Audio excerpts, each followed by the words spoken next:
The list of people that I'm given by the audience when they say we want to hear from this person is short, and usually it starts with very, very famous people. And our guest here this morning is no exception to that rule. But he's famous for an entirely different reason. He's a global business speaker, private equity managing partner at Watermark Africa. He's the CEO of Pan-African impact investment firm My Growth Fund. That's a venture capital business. And he's the convener of leading research boutique IC Knowledge Bureau. If none of that means anything to you, then his name will. And his name is Vusi Thembekwayo. He's the guest today. I'm so happy to see you. And people have been asking for you. So there's a huge appetite for the things you say. First of all, Mr. Thembekwayo, congratulations on all the things that you have said in the last while that have garnered you attention for good or for bad. I appreciate, as someone who speaks his mind, I appreciate that I'm not in this fight on my own. Yeah, I mean, I marvel at your ability to step into the breach. Same here, man. It is that. It's mutual. It's a big, wide, gaping space, and there are very few people who have the courage to boldly stand there. We live in an era where the truth is unpopular. So where do you get your courage?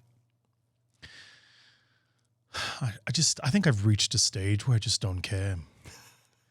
I really just don't care. And I'd far rather be hated for who I am than be liked for who I'm pretending to be. Isn't that how the shit hits the fan? Well, I think you only know you're free when you can really say what you think. That's so powerful. That is so powerful. Because there are a lot of slaves in this world that don't realize they're shackled by their inability to say something against someone else who is their master, technically. Yes. Right? Yes. And they live in the elusive freedom of choice without recognizing that their options have been framed. There we go. And especially in a consumer world. Yes. And I mean, you're a businessman. You understand that people are trying to sell you things all the time. Yes. Someone said to me a while ago, there are only two kinds of people. There are buyers and there are sellers. That's so good. Do you agree with that? That is so good, yes. Which one are you? Probably a seller, I would think. Yeah. But what I find interesting is, particularly if you think about the political discourse of the moment, is those who are trying to convince people they have nothing to sell are probably the ones who are the biggest snake oil salesman right now.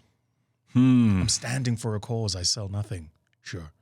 Yeah, it's a lot of hot air, huh? Yeah, sure. So right. there is a lot of hot air out there, and especially from the people who would be our leaders. At least they think they are our leaders. Yes. Whether it's in business, whether it's in politics, whether it's in society, yes, even in families, wherever.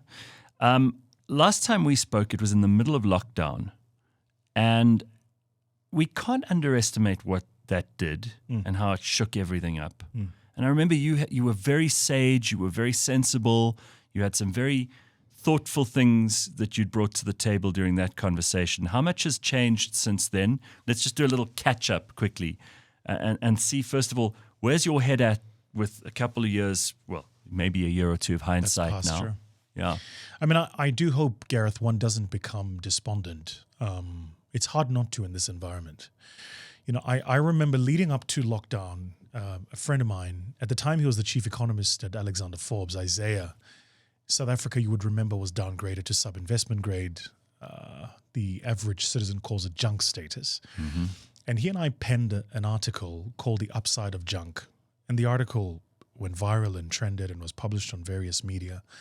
And then we started getting interviewed. And I remember saying to one of the business journalists in South Africa, I said to him, we didn't write this article for you guys to interview us. We wrote this article to sound an alarm about what's coming. And of course, as was the case then, nothing was done about it. So you fast forward a year, we're then in lockdown. His Excellency, in his genius, decided to put us in lockdown without offering a real meaningful alternative. The politicians, in their malicious intent, then framed the options for us. They said, it's either work or life. I mean... That's a gun to your head. The mind baffles. Of course you can say that because you're being paid to join a Teams meeting and pretend like you're working honorable. What if you lived in a township and you were selling, mohodu? What are you going to do then? What, do you sit at home and 100%. Virtually sell that to people? Please, exactly. do me a favor. And it is one thing. It is one thing to posture to people morally when you don't have anything to lose or gain. No Your skin, life just no carries on. skin in that game. So that happened, and you and I had our conversation then. And a year after that, the looting and the riot happened in KZN. Some time after that, the floods of KZN. And in my mind, I keep watching, if you were to plot this on a mathematical graph, it's like a regression analysis. And I keep watching this dot go further down. And then I wonder, do we not know what the problem is? It can't be, because there are many like me, you, and several others who've said what the problem is. Do we not know what the solutions are? That can't be that either, because there's many. You offer those with your analysis of the problem. In our own analysis. But there are also several other, very structured research companies that will tell you what the solutions are. This is 2023. I just want to be clear to anybody watching this. There is nothing new in economic theory in 2023. Right. It's been tested. Somewhere before, someone in the world has been where we are, and they figured out the solution. Did you hear that they've now started talking about, how they talk about fiscal tightening? Have you heard about this? Yeah. But now they're tightening where there was a loosening of the fiscal. Kind of lend as much money as you like. What was that theory called that they talk about? Quantitative easing. Quantitative easing. Now they're talking about quantitative tightening. Right. This wouldn't be in South Africa, sure. No, this is politicians in America. Right. They're trying to reel back in an economy that they printed that they let run loose, billions of dollars into, and just thought everything would be fine. Yes. I mean, there's a new theory in economics, but it's a rubbish theory. I'm constantly on the money with this because because of what it is that we do and where we raise capital. Yes. When they make decisions like this, it affects us. Look, one of the problems with politicians is that they run experiments. Politicians, in my mind, are like they're like these doctors or these scientists that go into a lab and run an experiment, then they leave before the results come out. So they're not invested in the outcome of the experiment. And they don't care how much damage is done. Now, this is exactly the point. So if you're any scientist of any repute, if you're running an experiment, you're going to be charged with the responsibility over that experiment. You're going to have to publish a paper going, this is what I did, these were my assumptions, this is how the experiment made manifest, these were the outcomes, and here are my recommendations and learnings. To the next person, don't do these things.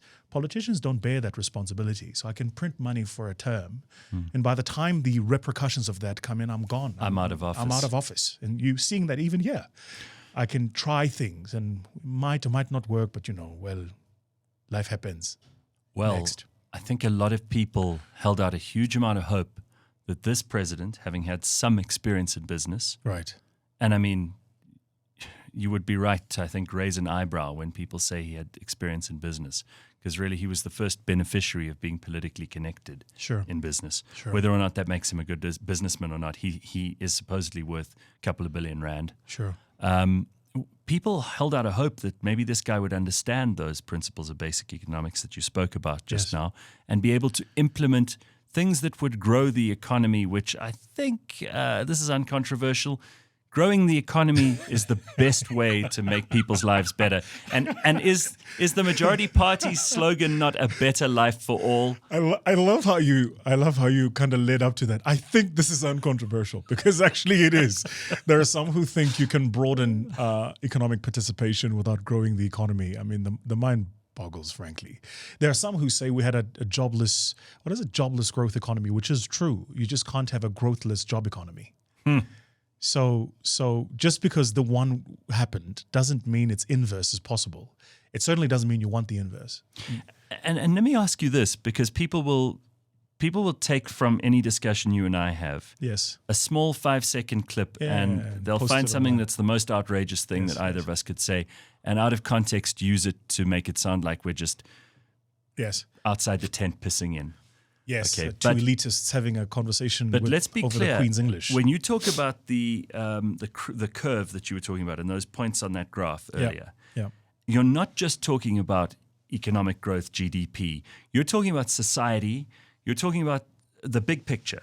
Yeah, I mean, so if you broaden what it is that you're measuring, which you should do, then measure the aggregate income per household in South Africa over the past 20 years. That's declined. Now, you can of course find somebody who wasn't economically active 20 years ago, who isn't today, and say their life hasn't changed. That is true, right? But on an aggregate basis, what it means when each and every single household is getting poorer, it means every citizen is getting poorer. That means our pensions are getting worse. It means our lives are getting worse. It means our ability to put food on the table is getting worse. So it's not just that I'm talking about. And it impacts everything, including but not limited to the cost at which you buy bread, the cost at which you get maize and cooking oil. These are the basics, right? It's maize, cooking oil, bread, a can of pilchards, salt. It impacts your ability to make sure that you can afford those things, because a country that's getting poorer affects that country's comparative advantage and affects that country's ability to provide those things for its citizens at a cost at which the citizens can afford to pay for those things. Now, our solution to date is what worries me. Our solution to date has been, well, use the fiscal space to provide social spending for the poor and indigent so that they can afford those things. That solution has limitations. Unsustainable. And it's unsustainable. It has limitations. All right. There's so much that I have to ask you. You're going to have to forgive me if we jump around a bit. No problem. When it comes to the graph again, that chart, you say we offer solutions as well as an analysis here. And I've heard some of your solutions before. They all seem very, very cogent to me and not very complicated. Yes. So are we in this situation because South Africans are lazy, that we're terrible workers, that we're in the developing world? Because I hear these excuses from people all the time, that we have this history of huge inequality, which I think nobody denies any of that stuff, right? But are those contingent with the progress of other countries who have similar reasons not to do well? And why? Because I can suspect your answer will be, no, there isn't a comparison. We've underperformed all of those countries. Even in BRICS, we've underperformed a whole lot of them. The question has got to be, why? Is it just poor decision-making by our leaders? I was at an economic forum in Aspen, and the fellow who coined the term BRIC was on the panel. Yeah. And he was very upset that it's now called BRICS. He was very upset. And his opening remark was, if you insist on having South Africa there, make sure it's a small s. Sure. And his thing was, because by any of the measures, she shouldn't be there. His follow-on comment was, if you must include an African country, maybe Nigeria. BRIC, but not BRICS, was his comment. As somebody who does business in Nigeria, I can see where he was coming from, because the construct of BRIC was framed around certain macroeconomic factors, several of which we just don't tick the box. So there was a lot of soft power on our end to get included in that. That notwithstanding, we're not there. Your question was, are we underperforming relative to our peers? I mean, there's just no comparison. And it arcs back to the comment you made earlier about our current number one. I think that the approach was wrong. We need strong men. That's where South Africa is. You don't need a leader that's trying to be liked or popular. You need a leader that, in fact, seeks out unpopularity. You need a leader that wants to be hated. You need a leader that doesn't want Gareth to like him. He doesn't need the taxi associations to like him. In fact, he doesn't want a second term. He's very clear that halfway through his first term, you're going to try and impeach him. Sounds like Donald Trump. But you need a leader whose self-efficacy is so strong that he's not at all concerned with the views of the average person, because he recognizes that he's leading a country that is on the brink. But Vusi, where are these people now? Because, no, it's fine for you, and I don't disagree with anything you've said. Again, you're always the most sensible person in the room. But people are obsessed with being liked at the moment. Ordinary people and leaders, and those who you'd think were above that kind of nonsense. Yes. You see politicians fawning over Instagram likes and being applauded at G20 meetings and who they stand next to in a picture. It's like we're all high school girls. I mean, What's happened? Our number one has somebody that follows him posting videos of him traveling on TikTok. Are we all high school girls? And I'm not saying, that, and I want to be clear, I'm not a prude. I watch The Sopranos too. I'm not saying that one shouldn't have a personality and a character. But it's also performative. That's exactly what I was about to say. That's precisely what it is I was about to say. And when you are, again, you have to frame the context we're in, right? 3 out of 5 young people in this country don't have a job and can't find one. 3 out of 5. And those are the ones that are looking. When you broaden it and look at the ones that have just given up and don't care to look, when you think about the pressure that places on the large metros and the amount of young people migrating from the peri-urban and rural areas into the metros seeking a better life, you multiply that with the fact that today, Gareth, the world is flat. I have a team in the Philippines. I have a team in the Middle East. I have a team in the US. Those are jobs that 5 years ago I only had here in South Africa. Today, and I'm a small guy. I'm not, I don't run a company with 30,000 people in a factory. So if I've been able to outsource, what do you think has happened to the company that does have 30,000 people in it? Of course they have. And the Philippines is sitting right at the edge saying, we'll take on all the knowledge work. The Vietnamese are going, we'll take on all the production work. Right. And we are here arguing over beneficiation of minds. I mean, can we just get our one wants to use the correct phrase, but it's almost like our heads are up the wrong part of our anatomy. It's like, can we just get it in the right place? Sorry, let me answer your question. Your question was, where are these people? Yeah. Where are these leaders?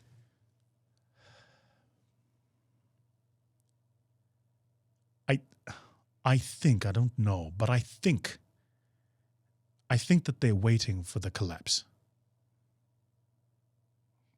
I know several of them who would capably do this, and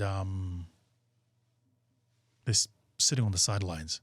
And I had a conversation with one yesterday, and in each of the conversations, the theme of the discussion is the same: that you have to wait for the Titanic to first hit the iceberg and sink. Before what you can say? Before you can build a new one. Yeah, I'll tell you why this is. And I know where your head is, so let me tell you why this is. When people don't know what's at stake, telling them that that's what's at stake is an academic exercise. Right. Sometimes you got to let them experience it. It's these people that are running around. I want to be clear. It's these people that are running around thinking socialism is a solution to South Africa's problems. My friend, read a book. Yeah. Right. Now, but they won't. Now, there are, I said this to somebody on Twitter the other day. It's 2023. We shouldn't be having arguments over naked isms. Capitalism in its purest form is toxic. So too is socialism. You need a blend of these things. But what you need is a leader who knows what the blend is. A leader who knows where to have true state capital and where to have private markets, free markets, and create the space for these things to happen. But you also live in a country where the labor regulations, for 15 years I've been saying, the labor laws are a problem. The minute you hire one person, the same labor laws that apply to you apply to ShopRite, the largest private sector employer in South Africa. This is the problem here. So there's no incentive for an entrepreneur like yourself to take a little bit of your pension, start a business, and create jobs. So your question was, where are these leaders? They're there, and they're there aplenty. But they are very clear that anybody who steps into the breach now is going to be demonized for being sensible. Because you live in an era where it's easy. Well, you've been demonized. I hear people calling you an agent of white monopoly capital. Oh, yeah. I hear them calling you a glory hound. Yes. All of this stuff, right? Yes. Because you have the temerity to speak up. And of course, this is something that I also have to be clear. Like, it's not something white people pick up as much as black people. God forbid, as a black person, you should have independent thoughts or ideas that don't conform to the majority point of view. That's exactly and right. you are like, your head's so far above that parapet wall in some people's opinion that you should have been cut down long ago. Where does that come from? And how do you get up in the morning and decide that you're just going to carry on being Vusi Thembekwayo despite what comes at you? Yeah, I mean, there's, such bullshit, really. Yeah, and one of the things it took me a long time, but once I started getting caricatured, then I understood what was going on. I thought initially that the opposition was earnest. I thought it was like, okay, so we have a different point of view. Good faith argument. A good faith argument. As a trained public speaker and debater, I'm happy to have a discussion with you and convince you of my point of view. But one of the things you learn in public speaking and debate is once somebody caricatures you, there's no more good faith in that discussion. It means they're not listening to hear what you want to say. They have framed an archetype of who they think you are, and it doesn't matter what you have to say. They're going to fit it into the archetype. Once that started happening, I was like, oh, this is a joke for you guys. Oh, well, then I'm not going to entertain it, right? Because I've got a serious life. I don't have time for jokes.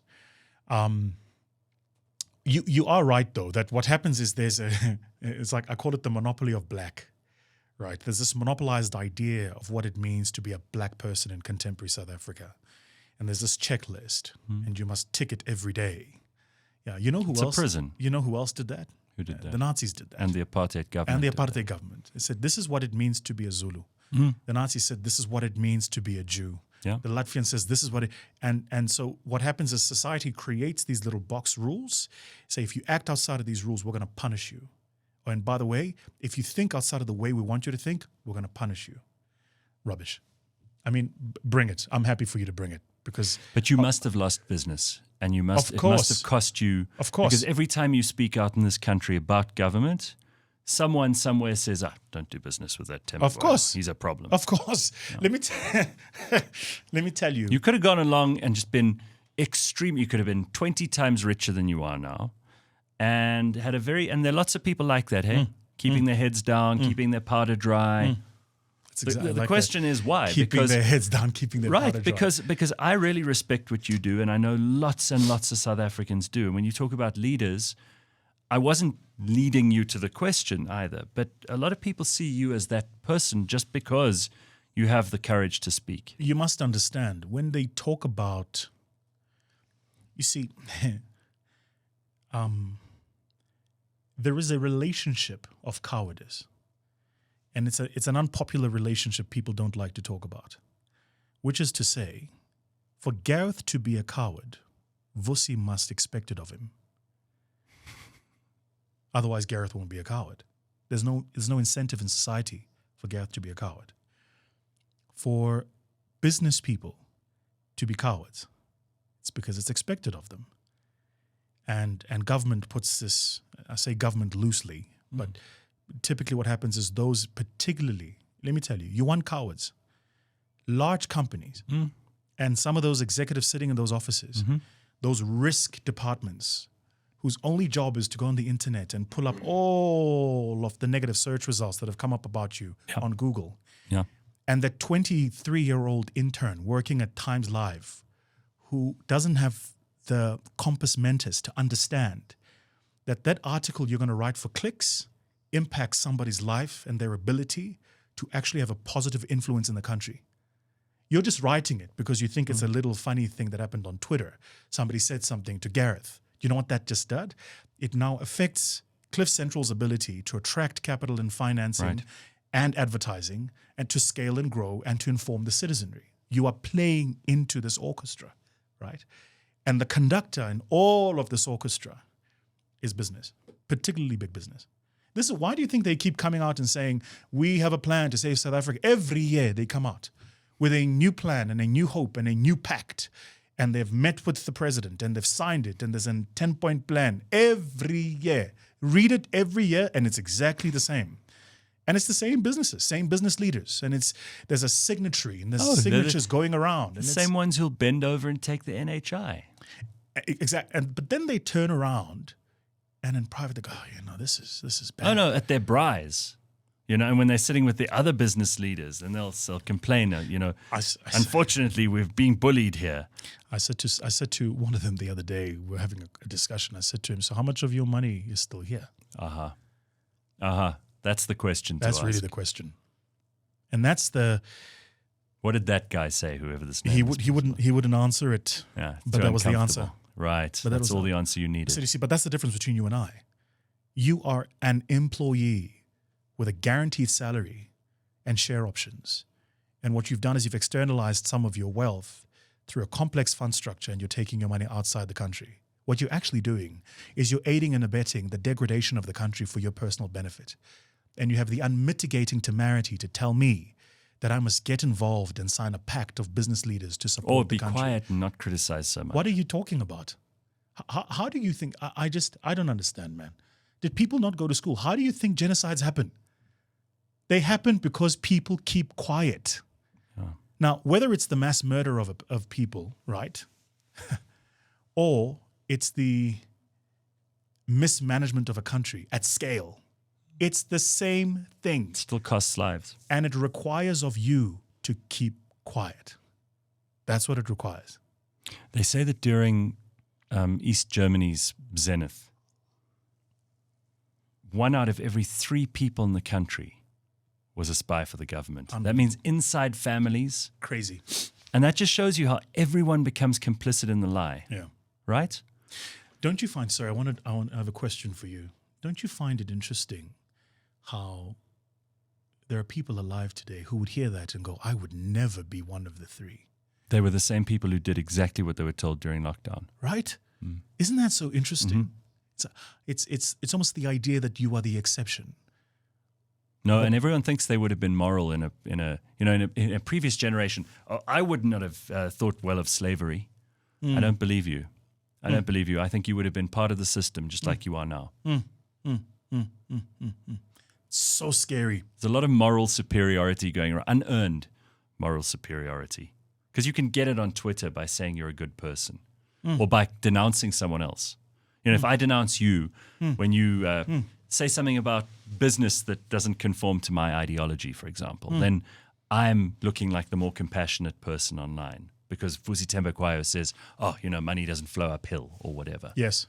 And suddenly I'm a good person by comparison with you. Plus, I've been brave in inverted to commas. Approach Vusi Thembekwayo. Yeah, to like say something, to snipe at him from the sidelines. Yeah. There's a You lot know what of I that. mean? Yeah, Oh, there's a big lot time. of that. And you've taken way more than your fair share of it. And the reason I'm going down this line of question, because I'm suspecting that you are sick and tired of it. You said at the beginning you don't care anymore about that stuff. Yes. Which is healthy. Yes. You shouldn't. Why would you stop on the side of the road if a homeless person who's drunk on meths is shouting at you? Why would you stop and have a conversation? Yes. You've got things to do. You've got Yes. places to go. Yes. You can't stop for everybody. Yes.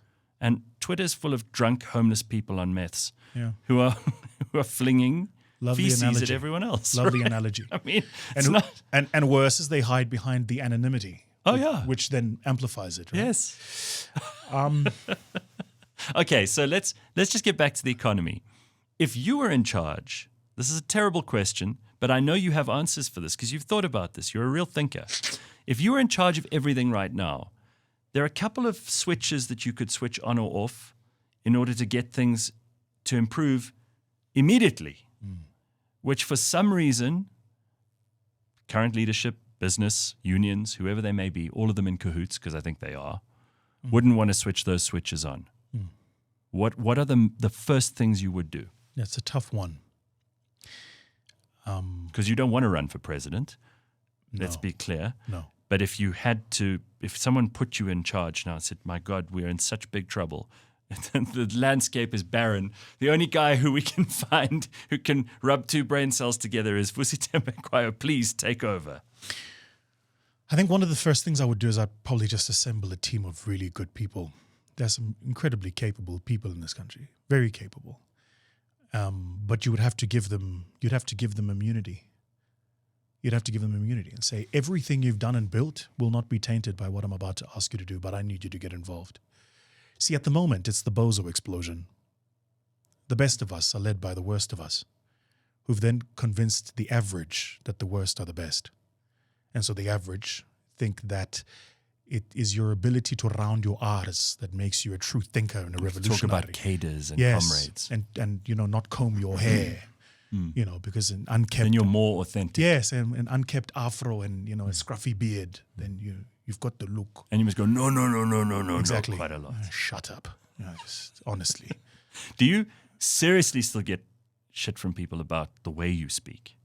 That you're able to actually coherently put sentences together is a huge threat to some people. I mean, still. And of course, there's- you get those people who say, "Ah, but he speaks so beautifully, so he must be clever." yes, It's also just unbelievable. it's also the conflation that how you speak has anything to do with what you have to say. I mean, I don't know if I still do. I don't pay attention to Although it. they found that low verbal intelligence, Yes, something which you definitely don't suffer from, yes.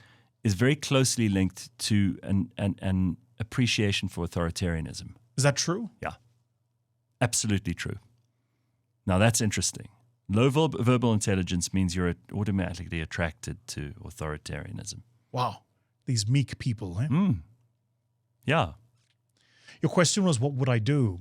Yeah, what would you do, President? I don't know, man. I think structurally there are things that are so far eroded. There would be a lot to be done to understand the best way for us out of the problem. You mean you couldn't just nationalize the banks or? Well, let's be clear, we're not nationalizing Fokol. Let's just be very clear, right? Why? It's such a good strategy. Simple. I'll tell you why you don't nationalize. No, seriously, answer me like you would for people who think Okay. that that's a great idea. You see, government is not a meritocratic institution. If it was, the Department of Home Affairs would have awards every year for the best performing clerk. They don't have them because they don't measure the performance of clerks at Home Affairs. The structure of government is not built for meritocracy. It's not built for remuneration based on performance. So the reason you don't take institutions that need to perform and give them to the government is because you're going to flog them with a management system that doesn't require of them to perform. This is why the minute you give anything to the state, they mismanage it. It's not because they wake up this morning going, how can I mismanage this thing? It's because there is no incentive built into the system to perform. Now, in the private markets, there is an incentive. It's called survival. You don't perform, you die. That's the way it works, right? And there is a limitation to how much capital you can raise and constantly underperform. Sooner or later, they're going to change the executive or the board, or the shareholders are going to shut you down. So there is a real existential threat to non-performance. So the reason you don't nationalize institutions that need to perform is because the way our government is built is not for it to be built on performance. There are those who will say, yes, but in China, all right, let's go down this route. In China, they have, ports run by the government and mega cities, and they're doing exceptionally well. And look at their growth rate. Yes, that's true. Have you read any of the Communist Party manifestos? Have you watched any of the conferences that they publish online? Also, have you noticed that if a minister or a person who's put in charge of the port, for example, doesn't perform, he just disappears? Yes. But in addition to this, I mean, there's personal accountability at the most at the extreme highest level. Yes, but in addition to this, just go and kill yourself. One of the things people don't know is that the CCP has a meritocratic institution of running promotion. It's not like the ANC. I want to be clear on this, and I say this with all the love and respect for our ruling party. They don't get voted in because they went to a conference and were able to convince other people to vote them in. In addition to that, there is an actual system Call it what of it is. monitoring What your you just performance. described as a popularity contest. Yes, but they have a system where they go, this is a scorecard. Gareth, we gave you to run this port. How many jobs did you create? Were you profitable? How much economic value did you create in that region? And they will compare Gareth to Vusi and Mark and everybody else. And they'll go, in addition to him being popular, he's also the best candidate. Mm-hmm. This is why a friend of mine very popularly once said, if Barack Obama grew up in China, he wouldn't have been president, because he didn't go through the system and hierarchy of performing at different levels to get to the place where Xi Jinping can perform. So you can't use China because they're an outlier. They have very clearly built performance into the system of government. That's why today you drive a Haval and you use a Huawei and all the rest of these things. And they'll go, yes, those are all companies funded by the Chinese government. Yes, that understands capital markets and funding and profitability. And they hired the best people for the jobs. They didn't take their friends and say, well, you can have that tender to go do the watering thing. Oh, no, there's no water. People are striking now. Damn it. But we gave the tender to, yes. Yeah, so where the Chinese government pay lip service to communism Yes. and perform A meritocratically, meritocratic system of government, yes. our government Pays lip service. perform very badly and communistically, but they give lip service to merit. I mean, it's- yeah, right. So it's perverse. Okay, so how has the current situation affected your businesses? The world economy, for starters, because that's not in great shape either. Let's admit it. And here, you said you're spreading all over the world, which is terrific. We have completely deleveraged our South Africa risk. Our office is up the road here in Rwanda, and we just recently rebuilt it. We had basically shut almost everything in South Africa down. I had my whole South Africa team working from home.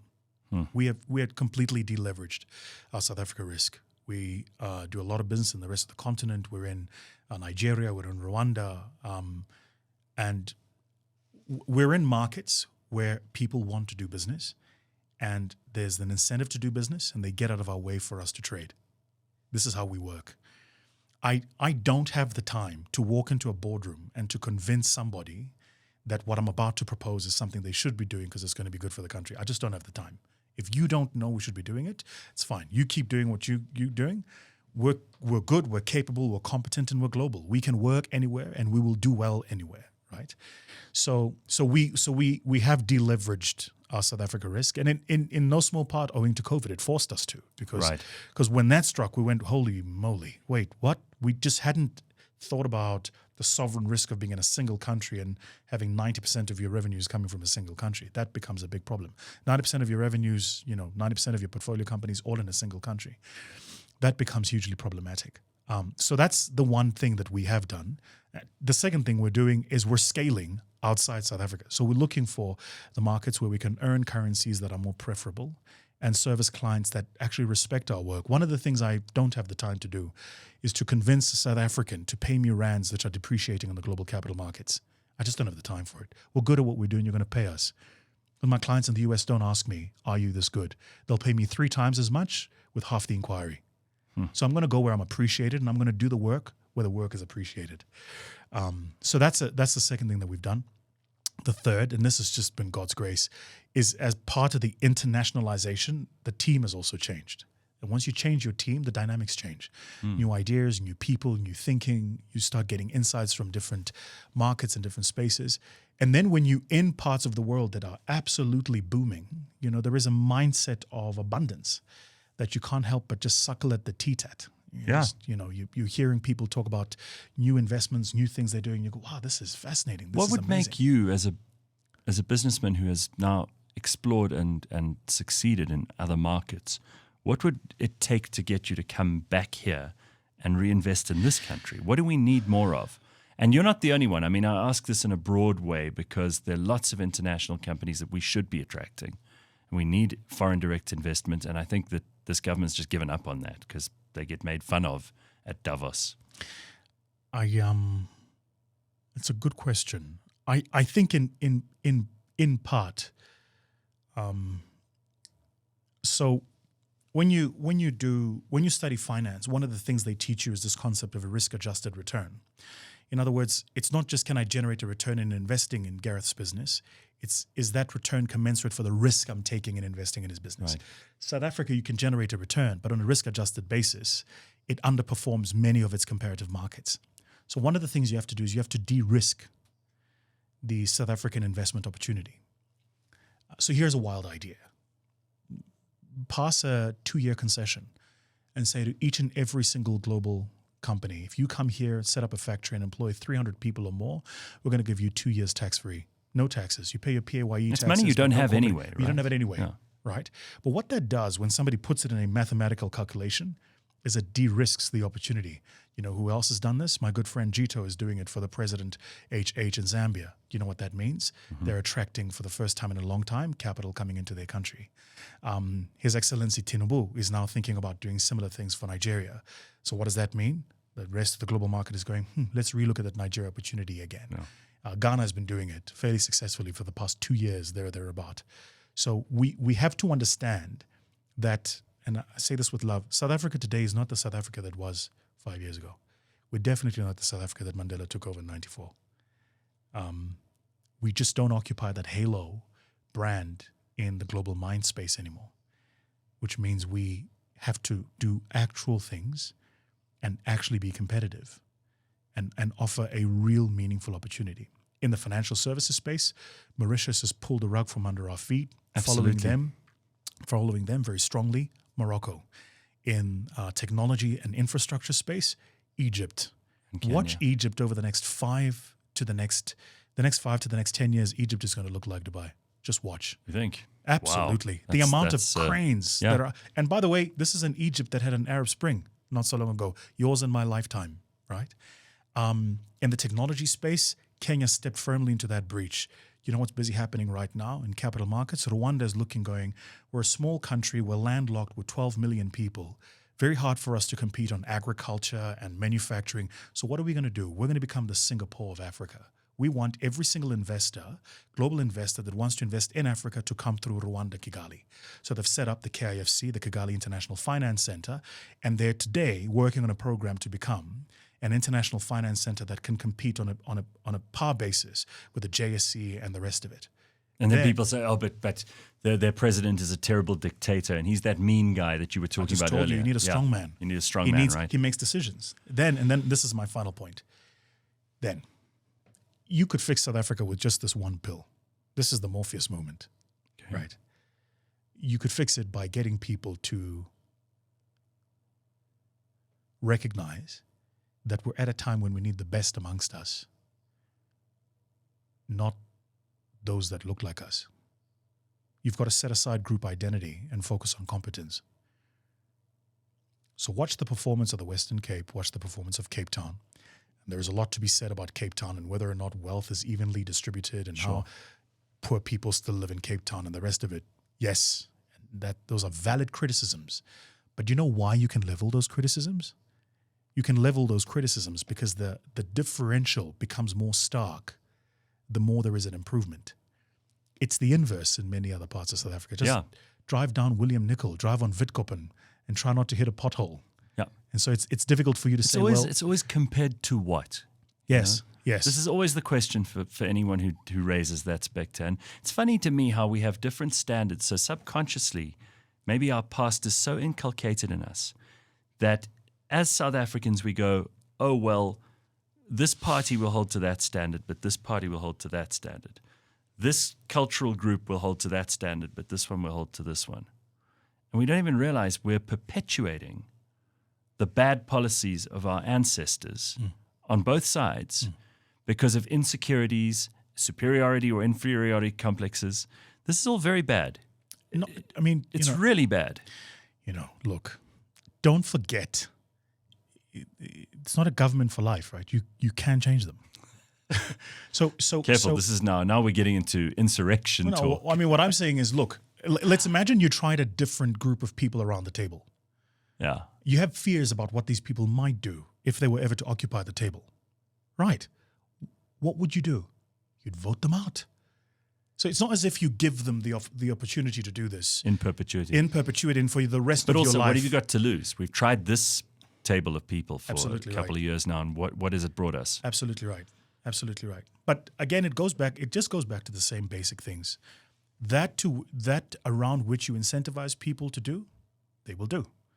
So why the countries that I mentioned earlier, the reason those countries are performing is not because the people who are given the authority to do certain jobs are celestial beings that descended on the seventh day, right? It's because there are systems and mechanisms in place to make sure that if you do not perform, you're out.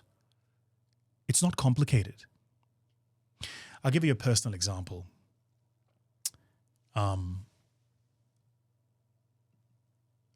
I had a legal matter and had to attend court. My friend, let me tell you. Do you know the number of times? Now, I want you to picture the scene, right? So I'm based in the Middle East. There were times when I'd have to fly into the country just to appear in court. Do you know the number of times? And then I pay a lawyer and an advocate. And sometimes nothing happens. No, not sometimes. Do you know the number of times we would show up? Tell me. There'd be no electricity. And then there is electricity and the generators are running the lights, but they're not running the little machine that they need to take the notes. God. And by the way, this is in one of the busiest courts in the country. And you're going, hold on. It happened last time. It's fine. But it's happening 3-4 times. You're trying to tell me that the person running this court doesn't know that there is this problem and how to solve and fix this problem? But they get paid the same whether the court works or it doesn't. Well, and this is the problem. That's that performance thing you were talking about. Even the people in the court are frustrated at this because they're like, look at what's happening to my case file. Look at what's happening to my lot. Look at the things I've got to do. Just go to the children's court and have a look at the number of people who are there 3rd, 4th, 5th time to get some semblance of justice. And we have someone here who's been going through this. It's unbelievable. It's hell. It's hell. It's unbelievable. And it's the biggest waste of her time. Now, if I think about what we pay her for her time, there you go. This is not worth her time. Absolutely. You've absolutely nailed it. So you're Vusi Thembekwayo. You've got all of these things that you do, all of these people you employ. Your mind space should be focused on this and creating, but you've now got to do this. And because you're a law-abiding citizen, I'm not going to go to anybody and pay them anything to make the matter go away. I'm going to go through the process. So as you go through, now you're getting frustrated. It's an albatross around your neck. So don't forget, right?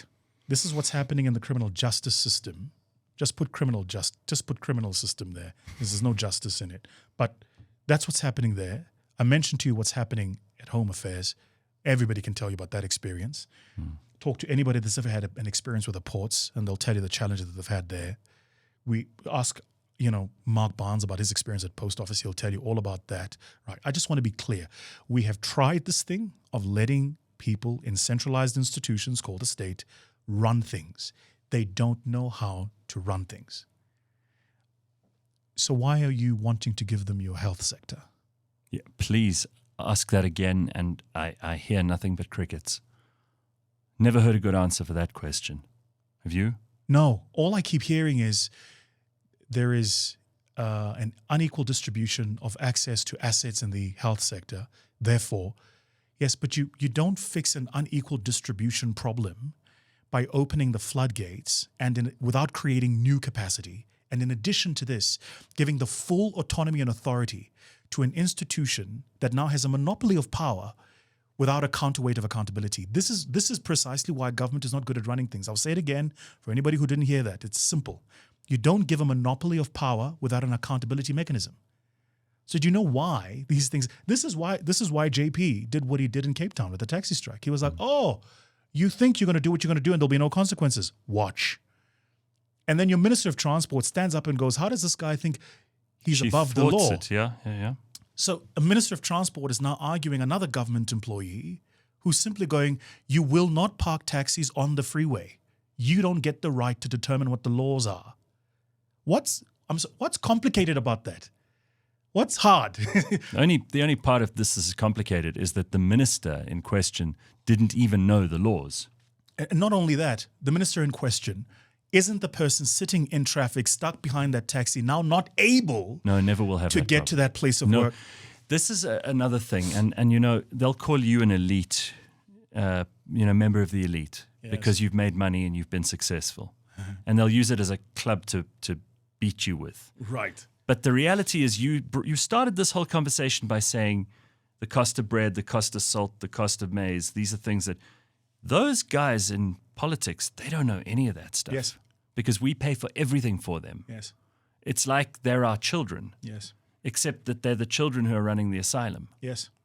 And they drive around in blue light brigades, so they never really need to worry about replacing tires and potholes. Yes. They live in state housing, which we pay for, so they don't actually have to maintain a household. Yes. Which is like the basic function of a family, right? Yes. Like let's keep a place where we can be safe. And they don't have to worry about safety, of course.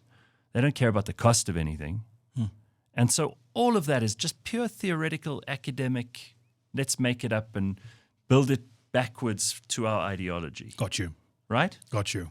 This is a big problem. They're just out of touch. Absolutely. I had a debate with somebody very high up in the high ups on a plane back. Actually, we were sitting next to each other on a flight back. Was this person happy or unhappy to be sitting next to you? I mean, he knows me well. He knows me well. Right. Former mayor. He and I were debating about something. We were flying back from Dubai together, and so in the debate, I said to him, I said, "Okay. I mean, I take all of the things that you've just said.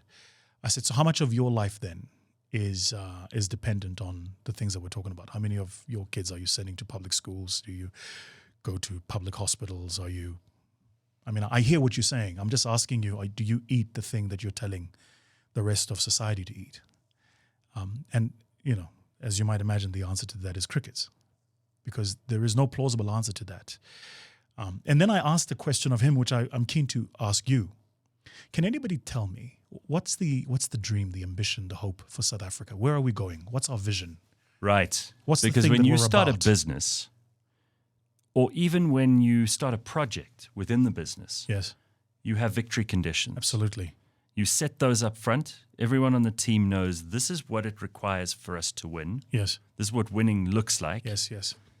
South Africa has not had a winning vision since Thabo Mbeki. Yes. And And at least he got growth going. yes, You can criticize him for being a bit centrist, a bit wayward on his HIV and AIDS outlook. You can criticize the way he had a major gap in his understanding of how Zimbabwean elections took place, but he got a good team of people. Trevor, Tito, Maria Ramos. These are smart people who managed to pull things together. And we had growth, 6% at one point. unbelievable. Right? What we would do for that now. Yeah, those are Kenya numbers. Yeah. And remember, off a very high base. So Right. where's the vision? That's the question. I remember there was a Send Me Tumamina story. I don't know where that ended up. I seem to remember a year after we were sending me, there was a story about travel to China and a dream about a speed train that could connect one province to another province. I'm not sure whatever happened to the speed train or the dream about the speed train. As a professional orator, I can tell you that in part, the reason I made sure that I was not just a public speaker, but I lived in the real world and actually had running businesses, was because there is a point at which people want to weigh you, and you can't be found wanting. Words only carry so far. There's a point at which people go, this sounds great. Let's just test Gareth's character a little bit. What have you done? What have you built beyond the words and the perfect elocution, right? But I can't seem to find what that vision is. I can't seem to... I can't seem to talk to anybody. I even asked the business leader that I was telling you about. I said, "So where's this going? What's the end goal? What are we aiming for?" Right? And crickets. Well, I think a lot of people in this country, I'm not making excuses for them, because I do believe without a vision you will just spiral in wherever you'll blow whichever way the wind blows. But I think a lot of people are in survival mode. And if you're in survival mode, it's all about maintaining and controlling what I can, right? So that I can survive. Sure. But if you contribute to a vision, everyone has to give a little bit in order to achieve something more. But we're not being offered that exchange because there is no greater vision right now. It's really just each for his own. And it's our time to eat if we're politicians. And as for the rest of you, you're pretty much there to work and bring us some tax money for us to steal. Yeah, this is it's set aside the things you and I have said here, the various criticisms that we have levied against different people. I think what is pretty clear disdain, certainly on my end, I get the sense from you for some of the people who have authority. Set all of that aside. As a citizen, even if I don't benefit, I still want the country to work. So this thing about having a dream, a vision of something we're aiming for should be at the very least the one thing we can all agree on. Let's disagree on everything else, but let's agree on that. Because without that, then all that happens is we become trolls that are just jumping at different ends of the stadia, each shouting for our own corner and chanting our own messaging, hoping one to be more offensive than the other. Attention seeking. It's even worse than that. We're like Kardashians without the sexiness. Right? We're ugly Kardashians. That's what we are when we're jumping around shouting for attention like that. So I know one of the things that I really love about you, and I suspect so many other people do too, is that despite the fact that you're extremely realistic and practical, and you are both those things, you're also somehow optimistic, and not optimism without foundation. But I do think you're one of those people who inspires, and you create vision yourself, which I think we desperately need. You identified that in this last little bit of the conversation in any case. So again, I'm not asking you to perform miracles here, but there's still enough hope in this country. There are 60 million people who need to not only survive but thrive. And in an ideal world, we'd already be there because we would have got the leaders that we probably deserve when the better angels of our nature are sitting on our shoulder. Sure. But what is your feeling going forward? And let's be realistic, but let's also bring in some of that optimism and vision that you're so famous for. Your best case scenario.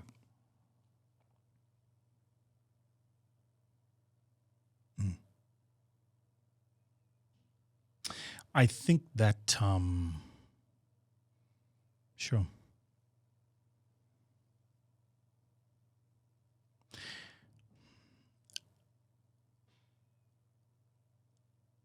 Hey, Gareth.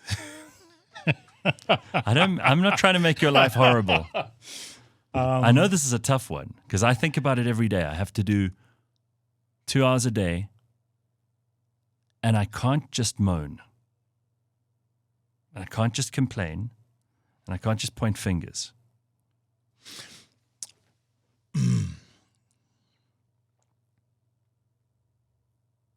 people do look to you. You didn't ask for it. You didn't set yourself up as a role model, but it's happened. I'm sorry. Didn't Churchill say some people have greatness thrust upon them? You're one of those people. Yeah. Sorry. But God. Yeah, I know. You didn't ask for this.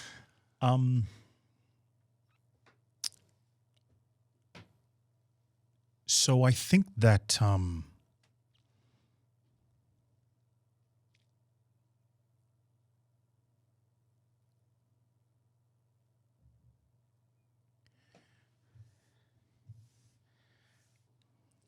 I think that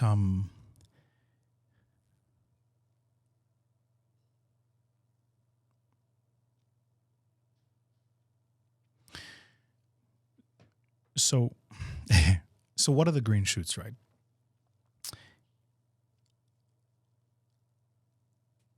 The first is that, for better or for worse, the average South African citizen is now more aware. And as you know, they teach you this in any addiction program. First part is you admit you've got a problem. We're now aware. There is no denying where we are. Everybody's aware, right? That's an important flag in the system. And here's how you know it's true. You're seeing more and more criticism where you wouldn't ordinarily see it. You're seeing more and more calling out where you wouldn't ordinarily see it. And you're seeing more and more people rallying around things that all of us should be rallying around. So we have Mandela Day, and there are people who say, why are we celebrating Mandela? And then there is an entire army of people who go, how many years did your parents spend in jail, my friend? Sit down, right? I think that level of awareness is important. You saw a bit of that too during those ugly, ugly riots, which we all hated. Yes. And there was very little good to be taken from it, but you suddenly saw communities like standing together. Yes. They were like, you cannot mess with us. Yes. I think that's a positive thing. Also, we've got a lot of problems, right? Yes. And as a businessman, I always think when you see problems, so there's lots of things to be solved. And you see little communities. I keep bringing this up. Maybe people are bored with it. But Harry Smith in KZN, they didn't have water because the municipality had completely screwed up their water. So what they did is the people of Harry Smith got together. They found some old guy who had been a plumber once. He came around, said, this is what we need. The community, instead of paying their rates and taxes that year, they put all the money into a trust account. Love it. He got the pipes. He got a team of guys together, created some jobs. They fixed it. Now they've got water there, despite the municipality. You know that boermakaplan thing that love South that. Africans are famous for? I love that. Yeah. Which brings me to what was going to be my second point, which is this. In the degradation, something very strange happens. It's the recognition that we all share a destiny. That you and I might come from different parts of the country. We might have different lived experiences. We might have been raised differently. We might have a different set of opportunities. But guess what? It's affecting us equally. Right? And unfortunately, we'll all end up in the same place And we'll go going if to the it same goes place. down, if that Titanic thing happens. You've nailed it. And so that coincidentally pulls all of us towards the same wanting. We all go, okay, so let me see if I understand this. If that happens and it affects you, it affects me too. Okay, then we One both hand washes the other. then we stuff, both right? better jump over those high walls with the electric fencing and over a braai. Fix stuff. Shisanyama, let's talk a Fix bit about stuff, how we're going yeah. to fix stuff, right? And I think you're seeing a lot of that. That's the second. The third is, and it's one very few people pay attention to us, but I'm quite heartened at the number of young people stepping up, getting into politics. It's prevalent in one particular party, right? You're seeing them giving mayoral jobs to people in their late 20s, early 30s. The other people are still running an old age house, but I'm sure that'll change soon enough. Don't worry, so are the Americans, huh? Don't even get me started with all sleepy. It's a gerontocracy, someone said. They have a completely different set of problems, those guys. Yeah. They are going 100 miles, an hour down completely the wrong path, and they're not going to like the end of it. The fourth is this. I'm still in my space. I still see builders. There's still entrepreneurs who are looking for opportunities, building things, doing things. I could mention examples here who've either raised capital, started a business, are employing more people. They're scaling. They're getting into new markets. Sure. That stuff doesn't get nearly enough spotlight, and beyond, the odd business day TV conversation. They don't make it into the everyday conversations of South Africans. But that's a big green light for me. The reason that's a big green light is not just because builders are builders, but because a natural lethargy builds into an economy when it's dominated by big players. They have no incentive to compete. Absolutely. Yeah. Right. So you know this in the media space, the hugely disruptive force you were one of the first people, if not the first, to do this, to go, why do I need Centec and so and so and so and so and so? I can do it in a different way, right? And today, almost all of them are now wanting to do something in the internet space because they're forced to. That's where the eyeballs are, right? They just can't sell that ad space anymore the way they used to for the 30-second slot just between that 11 o'clock show, right? So that's important. And then the fifth one might sound strange, but I still think that the number of South Africans sitting on the sidelines, just waiting for the timing to be right, is something to behold. Certainly the number I know who are, billionaires in the dollar sense and cash money, not tied up in stock options, right? Real money, who are waiting for the bargain to be a bargain, waiting for that mine to be just the right price, waiting for that pharmaceutical company to be just the right price, who've got the technical skills, the competence, the global network of talent that they can immediately onboard and scale that thing tenfold. The number of South Africans who fit that box is incredible. I love all five of those because I think they should be obvious to most of us, but I'm glad you articulate it better than most. There's another one that I think we could add to that is survival. And I said everyone's in survival mode, and that's not necessarily an optimal situation for anyone to be in. But it shows you just how goddamn resourceful we are. Because how someone can be unemployed, living in rural South Africa with absolutely no money and still get up in the morning and get things done. And a lot of people are doing that. There are, again, grannies raising villages, I just marvel I love at that. Grannies I marvel raising at villages. that, right? That's a beautiful thing because there is still community there. And I hope we don't get to that Titanic moment that you were talking about earlier, because this ship, there is not enough water in it yet to sink it. Yeah. But we're getting very close, and it's very uncomfortable to Very see close. how close we're getting. Yeah, very close. Very close. I mean, look at Edward Kiesvater's latest admission around how much capital and tax they lost because of load shedding. 70 billion or something was the number, right? And that's a function of the economic impact. That is a real implication for the state, because that's money that they could have otherwise used that's now not flowing to the state. And remember, in private equity, we learn about this thing called the efficiency curve, right? So if I buy a business, I can extract value one of two ways. I can either make it more efficient, therefore keep the revenue line the same but grow profits, or I can invest and grow the revenue line. What we've been doing in South Africa for the past 15 years, if you think of us as a company, is we've made the tax authorities so efficient that we've been collecting money incredibly efficiently. This is why there's almost no loop left. Yeah. They went after the CCs, the trusts, the offshore structures, the loop structures. Right, that's the end of the efficiency curve. What that means now is the only way to truly grow the revenue line for the state is you've actually got to invest and you've got to build new capacity. So you need the ports working, you've got to build the ports, you've got to fix the rail. This rail situation is a disaster. In any other country, let me just say it, in any other country, whomever it was that was the Minister of Transport and Public Enterprises, when the rail infrastructure was looted, would have been chucked in a jail. Any other country. I want to pay more tax to build that jail.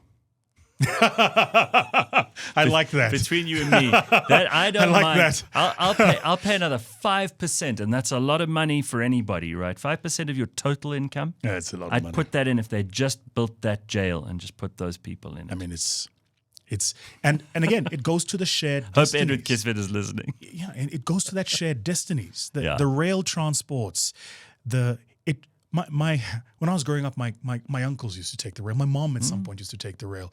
It transports All of our goods used to on the which rail. is why our roads Roads are weren't in the such poorly disaster. condition. Yeah, That's where I was going This with this. morning, I got onto the highway at 5 a.m. and there were 4 trucks in parallel, and luckily there was still one lane open. But 4 trucks, fully laden too. fully laden. There you go. And so for the entrepreneur, the capitalist, if you want to call him that, he's now affected because he's got an inefficient, expensive route of taking goods to market. Do you know what else that means? It means for the laborer, they're also affected. And the end consumer. And the end consumer pays now, a higher price. To get what you want to what you need is so Costs much more money. expensive. Yes, that's exactly right. And this is why that's why I said to you, the naked isms are dangerous, because you need to understand things in context, right? So for me, the number of South Africans who are sitting on the sidelines going, I could take that and do X with it, is unbelievable. And they have resources. And they do have. I do think, though, just as a final note to this, I do think, and I want to make the point again, we're reaching the end of the efficiency curve. You're seeing now, if you read any of the papers, the tax authority hiring data analysts, they're employing machine learning, artificial intelligence. The number of people who've complained because they received auto assessments, not knowing it wasn't a human being. It was a machine that said, there are some anomalies here. It runs a mathematical extrapolation. It says, we need to assess this person, right? So that tells you, the minute you start deploying, right, zero marginal cost technology to achieve an end result, you're really pushing the frontier of efficiency. So we're at the end of that. The question is, what are we building? What are we doing next?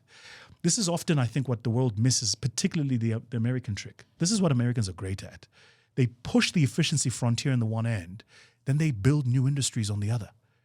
None of us were talking AI 5 years ago. Now all of us are talking AI. Before that, it was blockchain. Before that.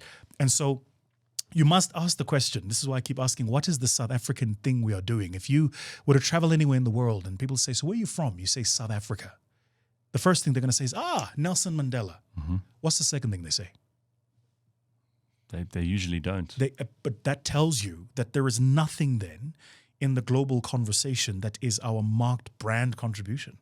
What is the thing we are adding to the world? What is that thing? Tell me one. There's nothing. That, to me, marks a nation that is in an identity crisis, visionless, missionless. If you can't do that in a company with 5 people, you can't do it in a nation with 60 million of them.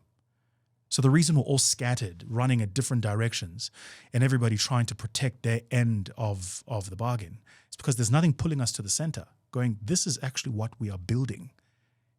So show me that, I said this to, sorry, I don't want to wax lyrical. I said this to a friend of mine. I had a meeting with one of the ministers, the minister of AI. They had a minister of AI in Dubai in 2020 already. So I had a meeting with him, Omar, lovely guy. And he said to me, yeah, we're busy working on our Vision 2025. This was in 2021 or 2022. I said, wait, what? He said, yeah, we're working on our Vision 2025. Listen to this, Gareth, it's going to blow your mind away. I said, what do you mean Vision 2025? He says, yeah, we don't do like Vision 2060 here. Visions are 5 years. Wow. What? Then he says to me, this really blew me away. His department has built a WhatsApp bot that runs the performance indicators for His Highness, the Sheikh. Mm-hmm. So here's what happens. Every day, at the end of the day, all the various ministers of the different departments get sent a link, and when they click on it, are the performance measures of their jobs. And they've got every day, they've got to input what they've done. So at the end of every day, all the ministers call a meeting with their minions, and they go, done, not done, did you, okay, done, not done, da-da. It aggregates all of this on the AI, and it gives them a score, which they don't see, and it sends it to the Sheikh. The Sheikh of all the departments gets a ranking from who's the best performing to the worst performing. This happens every day. Then he said to me, if you are constantly worst performing for 2 weeks, you get called in for a meeting. 2 weeks. If you're at the bottom 3 for 2 weeks, you get called in for a meeting. And he says, if you're still at the bottom 2 weeks after that, you're out. So, maybe these politicians of ours who love traveling there and enjoying a good wine and spending the money that they have earned or not as they travel into Dubai should learn about how that's done rather than just simply go there and enjoy it as consumers. Wow. Look, it's always extraordinary spending time with you because your brain just works at a very, very different pace to most of ours. And I love the things you say, and I love the truths that you speak. And I'm sorry that this responsibility also falls to you to have to speak to South Africans as a leader. Before we wrap, can I ask you a question? Yeah. How are you doing? How are you keeping up with all the backlash, the noise, the nonsense, So then before you answer the question, it's similar to me. I think you're one of those people want to misunderstand. It's not that they don't understand you. It's that I think they actively looking to misunderstand you. They want to be offended. There are always going to be a minority of people who feel that way, but I think the media has a perverse incentive to do that as well. Huh. Like the broad media, because they're desperate for clicks, right? They can't understand why people would listen to Vusi Thembekwayo and not them. It bothers them. So if they can find reasons to make you look silly or to caricature you, then it not only feeds the clicks to them, which they're desperately hungry for, but it also gives them a feeling of superiority over you. But that's a very small problem that's not worth stressing about because you can't control that outcome anyway. Huh. What I think is interesting about being in South Africa at the moment is it's a bit like the Wild West. And people do know, deep down inside, they know when something that you say is true, right? They know when something I say is true. But more often than not, we sometimes get into trouble. We sometimes get very popular, but we give other people permission to say what they really think. Huh. Sometimes they just need to see that if someone like you, who's been as successful as you have, can say the things you say, then maybe I can. And if you just do that for a few people, it doesn't take a majority of people to change things. It takes a small, intransigent minority of people who just say, to here and no further. And I think we're getting to that point in this country. Last question. It's in no small part due to what you contribute. Last question. Why are you still here? This is where I can make the most difference. Can't be that simple. Surely. Honest to God, I've thought about it. There were many opportunities. I've never actually spoken about this very much, but this is where I belong. Are you kidding? I speak the language. I know the people. This is home. What are you going to leave your house because it's untidy? No, you tidy it up. And I'm not as brave as you to start other operations out there before I've done what I need to do here. So my priority list is just ordered differently to yours, maybe. This is where I have to this is where I can make the biggest difference. If I'm going to do what I do anywhere else, I'm going to be among hundreds, if not thousands of other people who do the same thing, but who know the terrain better. Here, this is where I can hopefully make a positive contribution. I'm still trying to figure out exactly what that is. It isn't just media, but I don't know where. You don't get despondent? Oh, hell, of course I do. But I've just got less, I don't remember bad experiences as much. So I move on very quickly. If you and I had an argument now, it's kind of my secret superpower. If we had an argument now, in an hour, I'd message you and say, hey, Vusi, thanks so much for that interview. You don't hold on to the bad. Not the bad. I like holding on to the good, which is also why I love seeing you, because you bring a whole lot more good than bad. But there we go. I mean, it takes all kinds. Thank you. Thanks for coming to talk to us. Thank you for having me. I know Always it took a while to make it happen. No, it's always a pleasure. You've been on the top of our list for a long time. People love hearing from you. Thank you. Ladies and gentlemen, Vusi Thembekwayo.